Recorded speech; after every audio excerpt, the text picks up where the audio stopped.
Hello, I am Sohna. This is our nursery.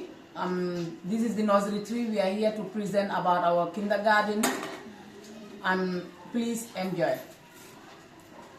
We are going to start with the morning song first. Yeah. 1, 2, 3. Morning is here, night is away, rise with the sun and welcome the day. Sondanaka, suto tata, tiro finita, ngalumo bendung, subanyona, guri demna, nadi demna, besli nyona, subaka ari, jammayari, nade kunti, nyeloma ari. Very good. Okay, after that, we also have some words in English, in Mandinka, that is our local language, and then in Wolof. Okay.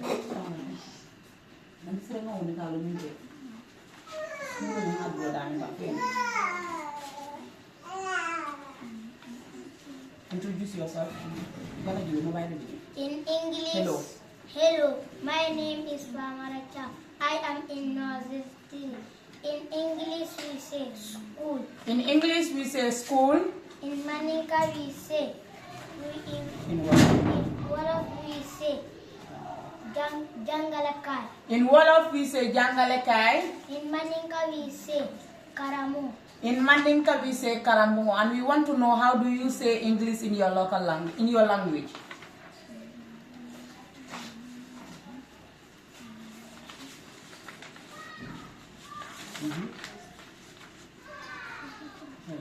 Hello, my name is Sedjan. I am in Nursery 3. In Wolof, in English we say teacher. In English, we say teacher. In Wolof we say Jangalekat. In Wolof, we say Jangalekat. In Wolof we In say Mandinka. in Maninka we say Karandinla. In Mandinka, we say Karandirila. And we want to know, how do you say teacher in your language? Hello, my name is Swar.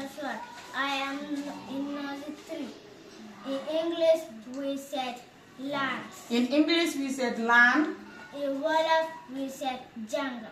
In Wolof, we said Janga. In Maninka we said Karang. In Mandinka, we say Karao. And we want to know, how do you say land in your language? Hello, my name is Maranta. I am in Nursery 3. In English we say friend. In English, we say friend. In Mandinka, in Wolof we say Harriet. In Wolof, we say Harit. In Mandinka we say Terema. In Mandinka, we say Terima. And we want to know, how do you say friend in your language?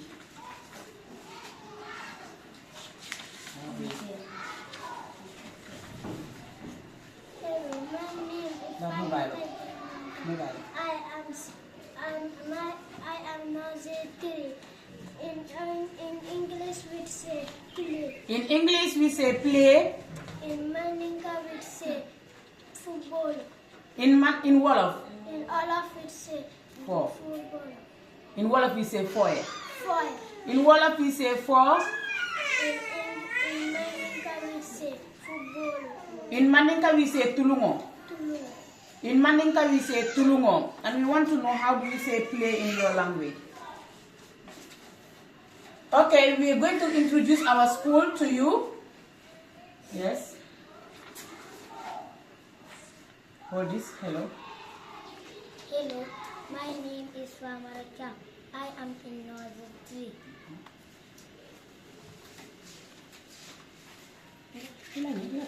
Hello, my name is Famaracha. I go to Kids Adawal Nursery School. I am in Nursery 3. My teacher is Auntie Sira. We have 3 classrooms. So the 3 classroom. This is nursery. 1. This is Nursery 2. This is Nursery 3.